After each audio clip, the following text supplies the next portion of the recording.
Atos capítulo 5. Entre mentes, um certo homem chamado Ananias, com sua esposa Safira, também vendeu uma propriedade. Mas ele reteve parte do dinheiro da venda para si, tendo conhecimento disso também sua esposa. Ele levou a parte restante e a depositou aos pés dos apóstolos. Então, indagou-lhe Pedro: Ananias, por que permitistes que Satanás enchesse o teu coração, induzindo-te a mentir ao Espírito Santo para que ficasses com parte do valor do terreno? Mantendo contigo, porventura não continuaria teu? E vendido, não estaria todo o dinheiro em teu poder? Como pudestes permitir que tais ideias dominassem tua vontade? Ao ouvir esta admoestação, Ananias caiu morto. Então, grande temor tomou conta de todos os que souberam do que havia acontecido. E, alguns jovens tomaram a iniciativa de cobri-lo, carregaram-no para fora e o sepultaram. Cerca de 3 horas mais tarde entrou sua esposa, sem saber o que havia se passado. E Pedro a questionou: Dize-me, vendestes por este preço aquelas terras? Ela confirmou: Sim, por este preço. Então Pedro a repreendeu: Porque vos entrastes em acordo para tentar o Espírito do Senhor. Eis que estão aí à porta os pés dos que sepultaram o teu marido, e eles a levarão também. Naquele mesmo instante, ela caiu morta aos pés de Pedro. Então, aqueles jovens entraram e, encontrando-a morta, levaram-na e a sepultaram ao lado de seu marido. E grande temor se apoderou de toda a igreja e de todos os que ouviram falar sobre esses acontecimentos. Muitos sinais e maravilhas eram realizados entre o povo pelas mãos dos apóstolos. E todos os que creram costumavam reunir-se, em comunhão, junto ao pórtico de Salomão. Todavia, ninguém de fora tinha coragem de juntar-se a eles, ainda que o povo os tivesse em grande estima. Em número cada vez maior, homens e mulheres criam no Senhor e eram acrescentados à comunidade, a ponto de os doentes serem levados para as ruas e colocados em leitos e macas para que, quando Pedro passasse, ao menos sua sombra se projetasse sobre alguns deles. Da mesma forma, das cidades ao redor, vinha muita gente a Jerusalém, trazendo doentes e pessoas atormentadas por espíritos demoníacos, e todos eram libertos. Então, o sumo sacerdote e todos os seus correligionários, membros do partido dos saduceus, foram tomados de grande inveja. E, por isso, mandaram prender os apóstolos, jogando-os numa prisão pública. Todavia, durante a noite um anjo do Senhor abriu as portas do cárcere, conduziu-os para fora e instruiu-lhes: Ide, apresentai-vos no templo e anunciai às multidões todas as palavras da salvação. Assim, ao raiar do dia, eles entraram no pátio do templo, como haviam sido orientados, e começaram a pregar ao povo. De outro lado, chegando o sumo sacerdote e os seus companheiros, imediatamente convocaram o sinédrio, ou seja, toda a assembleia dos principais líderes de Israel, e mandaram buscar os apóstolos na prisão. Entretanto, ao chegarem à prisão, os guardas não os encontraram ali. Então voltaram e comunicaram: Encontramos o cárcere fechado com toda a segurança e as sentinelas nos seus postos junto às portas. Mas, abrindo-as, a ninguém encontramos lá dentro. Diante desse relato, o capitão da guarda do templo e os chefes dos sacerdotes ficaram atônitos, imaginando o que poderia ter acontecido com os apóstolos. Nesse momento, chegou alguém com a notícia: Eis que os homens que recolhestes à prisão estão no pátio do templo, ensinando ao povo. Então, o capitão foi com os guardas e os trouxe outra vez, porém sem violência, pois temiam ser apedrejados pela multidão. E, depois de trazê-los, os apresentaram ao sinédrio. E o sumo sacerdote os interrogou: Não vos ordenamos expressamente que não pregasseis nesse nome? Contudo, enchestes Jerusalém dessa vossa doutrina e quereis lançar sobre nós a culpa pelo sangue desse homem. Ao que Pedro e os demais apóstolos afirmaram: É necessário que primeiro obedeçamos a Deus, depois às autoridades humanas. O Deus de nossos antepassados ressuscitou a Jesus, a quem vos assassinastes, crucificando-o no madeiro. Deus, no entanto, o exaltou, elevando-o à sua direita, como príncipe e salvador, a fim de dar a Israel arrependimento e perdão de pecados.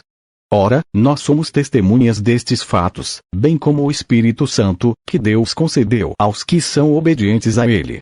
Ao ouvir estas palavras, eles muito se enfureceram e queriam matá-los. Então, certo fariseu chamado Gamaliel, doutor da lei, respeitado por todas as pessoas, levantou-se no sinédrio e pediu que aqueles homens fossem retirados por um momento.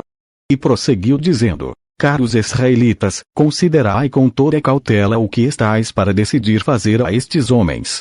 Porquanto, há algum tempo surgiu Teudas, pregando ser alguém, e aproximadamente 400 homens se juntaram a ele. Todavia, ele foi morto e todos os seus seguidores se dispersaram e acabaram em nada. Depois dele, na época do recenseamento, apareceu Judas, o Galileu, que liderou um grupo revolucionário. Ele, da mesma forma, foi morto, e todos os seus companheiros se espalharam. Contudo, neste caso, vos advirto: afastai-vos destes homens e deixai-os seguir em paz. Pois, se a obra ou o propósito deles for de origem meramente humana, perecerá. Se, todavia, proceder de Deus, não conseguireis jamais impedi-los, pois vos achareis em guerra contra Deus. E as palavras de Gamaliel convenceram a eles. Então, mandaram trazer os apóstolos e ordenaram que fossem açoitados. Depois, exigiram-lhes que não mais falassem no nome de Jesus e os deixaram sair em liberdade. Os apóstolos se retiraram do sinédrio, contentes por haverem sido considerados dignos de serem humilhados por causa do nome. E, todos os dias no templo, bem como de casa em casa, não deixavam de pregar e ensinar que Jesus Cristo é o Messias. A escolha de 7 diáconos. Ora, naqueles dias, multiplicando-se um número de discípulos, houve uma queixa entre eles. Os judeus helenistas protestaram contra os judeus de fala hebraico-aramaica, porque suas viúvas não estavam sendo atendidas na distribuição diária de alimentos. Então, os 12 reuniram todos os discípulos e propuseram: não é sensato negligenciarmos o ministério da palavra de Deus, a fim de servir às mesas. Portanto, irmãos, escolhei dentre vos 7 homens de bom testemunho, cheios do Espírito e de sabedoria, aos quais encarregaremos deste ministério. Quanto a nós, nos devotaremos à oração e ao ministério da palavra. Tal proposta agradou a todos. Então, escolheram Estevão, homem cheio de fé e do Espírito Santo, além de Filipe, Prócoro, Nicanor, Timon, Pármenas e Nicolau, um convertido ao judaísmo, proveniente de Antioquia. Apresentaram-nos diante dos apóstolos, os quais oraram e lhes impuseram as mãos. E a palavra de Deus era divulgada, de modo que se multiplicava grandemente o número dos discípulos em Jerusalém. Inclusive, muitos sacerdotes obedeciam à fé. Estevão, homem cheio de graça e do poder de Deus, realizava prodígios e sinais milagrosos entre as multidões. Entretanto, levantaram-se alguns que pertenciam à chamada Sinagoga dos Libertos, dos judeus de Cirene e de Alexandria, assim como das províncias da Cilícia e da Ásia. E, estes homens começaram a discutir com Estevão. Contudo, não podiam resistir à sabedoria e ao espírito com que ele argumentava. Sendo assim, subornaram alguns outros homens para o caluniarem. Nós o temos ouvido proferir palavras ultrajantes contra Moisés e contra Deus. Com isso, conseguiram incitar o povo, os líderes religiosos e os mestres da lei. E, prendendo Estevão, conduziram-no à presença do sinédrio. Ali apresentaram falsas testemunhas que alegavam: este homem não para de proferir blasfêmias contra este santo lugar e contra a lei. Porquanto nós o temos ouvido proclamar que esse Jesus de Nazaré destruirá este lugar e mudará as tradições que Moisés nos legou.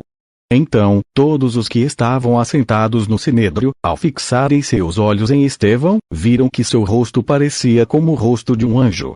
O depoimento de Estevão. Então, o sumo sacerdote interpelou a Estevão: porventura são verdadeiras estas acusações contra ti? Diante disso, declarou Estevão: caros irmãos e pais, ouvi-me com atenção. O Deus da glória apareceu a Abraão, nosso pai, estando ele ainda na Mesopotâmia, antes de morar em Harã, e lhe ordenou: sai da tua terra e da comunidade dos teus parentes e vai para a terra que eu te mostrarei. Então, ele saiu da terra dos caldeus e se estabeleceu em Harã.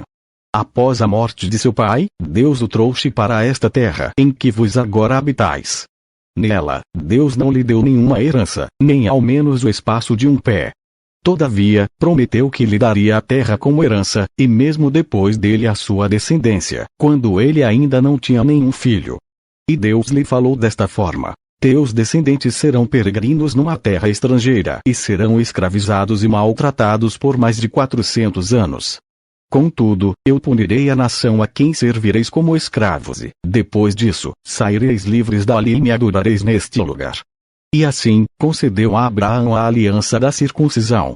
Por esse motivo, Abraão gerou a Isaque e o circuncidou 8 dias após o seu nascimento. Mais tarde, Isaque gerou Jacó, e os 12 patriarcas. Os patriarcas, dominados por forte inveja de José, venderam-no como escravo para o Egito. Apesar de tudo, Deus estava com ele e o livrou de todas as suas tribulações, dando a José graça e sabedoria diante do faraó, rei do Egito, e de todo o seu palácio. Mais tarde, sobreveio um tempo de fome em todo o Egito e em Canaã, o que trouxe grande sofrimento, e os nossos antepassados não encontravam o que comer. Porém, tendo ouvido que no Egito havia trigo, Jacó enviou nossos antepassados para lá pela primeira vez. E, na segunda viagem deles, José se revelou a seus irmãos, e a sua família foi conhecida pelo faraó. E aconteceu que José mandou chamar a seu pai Jacó e a todos os seus parentes, 75 pessoas. Assim, pois, desceu Jacó até o Egito, e ali morreu ele também e nossos pais. Seus corpos foram trasladados de volta a Siquém e depositados no túmulo que Abraão ali comprara por certo preço em prata, dos filhos de Amor. Ao se aproximar o tempo em que Deus cumpriria sua promessa a Abraão, nosso povo cresceu em número e multiplicou-se no Egito. Então, outro rei, que não conhecia a história de José, passou a governar o Egito. Ele agiu de forma traiçoeira contra nosso povo e oprimiu os nossos antepassados, a ponto de obrigá-los a abandonar seus próprios recém-nascidos, a fim de que não sobrevivessem. E foi naquela época que nasceu Moisés, que era um menino extraordinário aos olhos de Deus. Por 3 meses, ele foi criado na casa de seu pai. Entretanto, quando teve de ser abandonado, a filha do faraó o tomou e o criou como seu próprio filho. E assim, Moisés foi educado em toda a sabedoria dos egípcios e tornou-se um homem poderoso em palavras e obras. Quando completou 40 anos, Moisés decidiu visitar seus irmãos israelitas. Ao presenciar um deles sendo maltratado por um egípcio, saiu em defesa da vítima e vingou-se, matando o egípcio. Moisés pensou que seus irmãos entenderiam que Deus o estava dirigindo para libertá-los, mas eles não o compreenderam. No dia seguinte, Moisés dirigiu-se a 2 israelitas que estavam brigando, e tentou reconduzi-los à paz, argumentando: homens, vós sois irmãos, por que agridem um ao outro? Todavia, o homem que maltratava o outro empurrou Moisés e exclamou: quem te constituiu autoridade e juiz sobre nós? Acaso queres assassinar-me, como fizeste ontem com aquele egípcio? Ao ouvir estas palavras, Moisés fugiu para Midian, onde ficou vivendo como estrangeiro e foi pai de 2 filhos. Então se passaram mais 40 anos, quando apareceu a Moisés um anjo no deserto, próximo a um monte Sinai, em meio às labaredas de um espinheiro que queimava. Ao contemplar aquela cena ficou perplexo. E ao aproximar-se para observar melhor, ouviu a voz do Senhor: eu sou o Deus de teus pais, o Deus de Abraão, o Deus de Isaque e o Deus de Jacó. Moisés ficou trêmulo de medo e não ousava erguer seu olhar. Então, o Senhor lhe ordenou: tira as sandálias dos pés, porque o lugar em que estás é terra santa. Tenho visto com atenção a aflição do meu povo no Egito, ouvi os seus clamores e desci para livrá-lo. Agora, portanto, vem, e eu te enviarei ao Egito. Este é o mesmo Moisés a quem eles haviam rejeitado com estas palavras: quem te constituiu autoridade e juiz? Deus o enviou como líder e libertador, pela mão do anjo que lhe apareceu no espinheiro. Foi este que o conduziu para fora, realizando feitos portentosos e sinais maravilhosos no Egito, no Mar Vermelho e no deserto por um período de 40 anos. Este é um Moisés que disse aos israelitas: Deus vos levantará dentre vossos irmãos um profeta semelhante a mim. Moisés esteve na congregação no deserto, com o anjo que lhe falava no monte Sinai, e com os nossos antepassados, e recebeu palavras vivas, a fim de nos serem transmitidas. Todavia, nossos antepassados se recusaram a obedecer a Moisés. Antes, o rejeitaram e, em seus corações, retrocederam ao Egito, clamando a Arão: faze-nos deuses que nos conduzam, pois quanto a este Moisés que nos tirou do Egito, não sabemos o que lhe aconteceu. E, naquela época, eles produziram um ídolo em forma de bezerro. Ofereceram-lhe sacrifícios e realizaram uma grande celebração em homenagem ao que suas mãos tinham produzido. Por isso, Deus se afastou deles e deixou que se entregassem ao culto dos astros, exatamente como foi escrito no livro dos profetas: foi a mim que ofereceste sacrifícios e ofertas durante os 40 anos no deserto, ó casa de Israel. Ao invés disso, erguestes o tabernáculo de Moloque e a estrela do seu deus Renfã, ídolos que fizestes para adorá-los. Por essa razão, eu vos mandarei para o exílio, para além da Babilônia. Contudo, o tabernáculo da aliança estava entre os nossos antepassados no deserto, que fora construído conforme a ordem de Deus a Moisés e de acordo com o modelo que ele tinha visto. Tendo-o recebido, nossos antepassados o levaram sob a direção de Josué, quando tomaram posse da terra das nações que Deus expulsou de diante deles. E esse tabernáculo permaneceu nesta terra até a época de Davi, que recebeu graça da parte de Deus e rogou que lhe fosse concedido edificar uma habitação para o Deus de Jacó. Apesar disso, foi Salomão quem lhe construiu a casa. Todavia, o Altíssimo não habita em casas feitas por mãos humanas. Como revela o profeta: o céu é o meu trono, e a terra o estrado dos meus pés. Que espécie de casa podereis me construir, diz o Senhor, ou ainda, onde seria o lugar do meu repouso? Ora, não foram as minhas mãos que criaram todas estas coisas? Homens duros de entendimento e incircuncisos de coração e de ouvidos, vos sempre resistis ao Espírito Santo. Da mesma forma como agiram vossos pais, assim vos fazeis também. Que profeta vossos antepassados não perseguiram? Assassinaram até mesmo os que anteriormente anunciaram a chegada do justo, do qual agora vos tornastes traidores e homicidas. Vós, que recebestes a lei por ministração de anjos, porém não a obedecestes. Ao ouvir tais palavras, grandemente se lhes enfureceu o coração e rilhavam os dentes contra Estevão. Contudo, Estevão, cheio do Espírito Santo, ergueu seus olhos em direção ao céu e contemplou a glória de Deus, e Jesus em pé, à direita de Deus, e exclamou: eis que vejo os céus abertos e o Filho do Homem em pé, à direita de Deus. Então, eles taparam os ouvidos e, aos berros, atiraram-se todos juntos contra ele. E arrastando-o para fora da cidade, o apedrejaram. As testemunhas deixaram suas roupas aos pés de um jovem chamado Saulo. Assim, enquanto apedrejavam Estevão, este declarava em oração: Senhor Jesus, recebe o meu espírito. Então caiu de joelhos e clamou em alta voz: Senhor, não lhes atribuas este pecado. E, tendo dito estas palavras, adormeceu. E Saulo estava aprovando o assassinato de Estevão. Daquele dia em diante, estabeleceu-se grande perseguição contra a igreja em Jerusalém. Todos, exceto os apóstolos, foram dispersos pelas regiões da Judeia e de Samaria. Alguns homens piedosos sepultaram Estevão e derramaram seus corações em pranto por seu martírio. Saulo, por sua vez, devastava a igreja, invadindo casa após casa, arrastando homens e mulheres para jogá-los ao cárcere. Enquanto isso, os que haviam sido dispersos pregavam a palavra por onde quer que fossem. Indo Filipe para uma cidade de Samaria, ali lhes anunciava a Cristo. Assim que o povo ouviu a Filipe, e viu os sinais e maravilhas que ele realizava, deu unânime e absoluta atenção ao que ele ensinava. Porquanto os espíritos imundos abandonavam a muitos, aos berros, e um grande número de paralíticos e aleijados eram curados. E, por este motivo, grande alegria sobreveio àquela cidade. Havia um homem chamado Simão que, há algum tempo, vinha praticando feitiçaria na cidade. E isso impressionava toda a população de Samaria.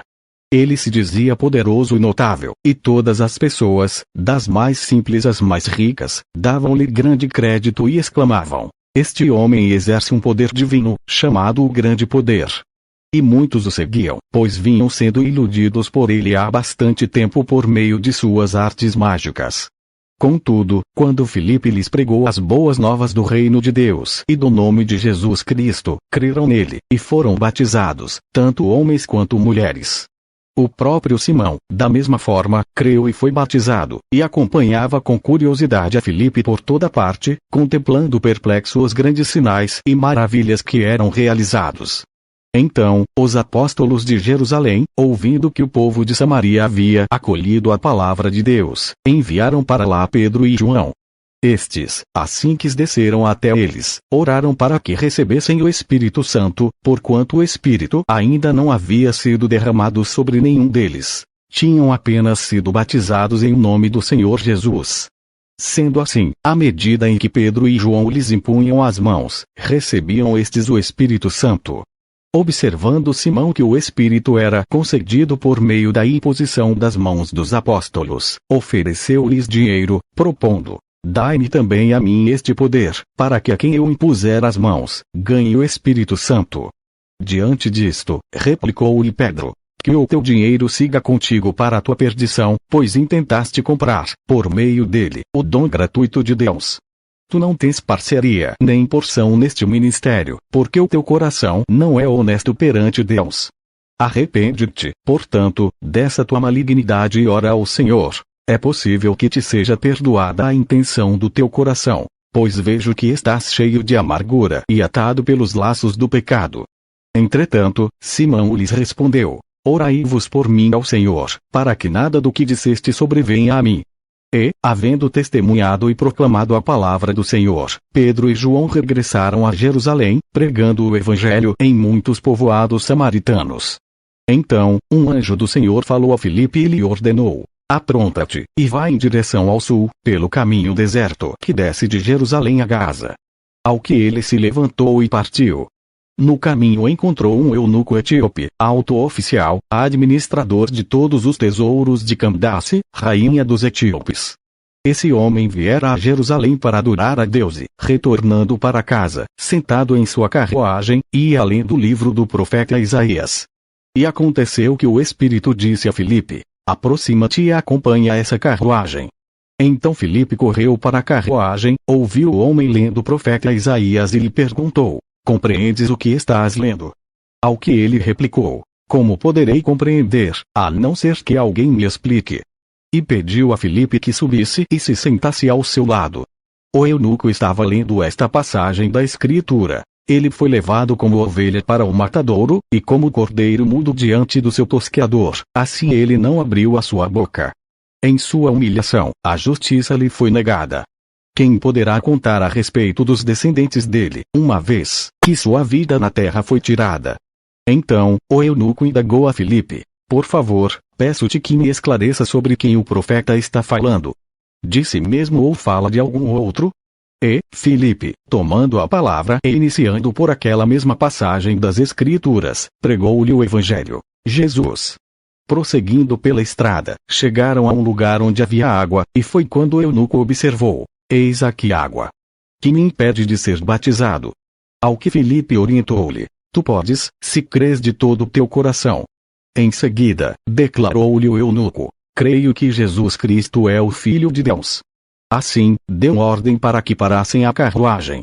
Então, Filipe e o eunuco desceram à água, e Filipe o batizou. Quando estavam saindo da água, o Espírito do Senhor, de repente, arrebatou a Filipe. O eunuco não o viu mais, contudo, pleno de alegria, seguiu o seu caminho. Entretanto, Filipe apareceu em Azoto e, indo para Cesareia, pregava o Evangelho em todas as cidades pelas quais passava. Saulo é convertido por Jesus.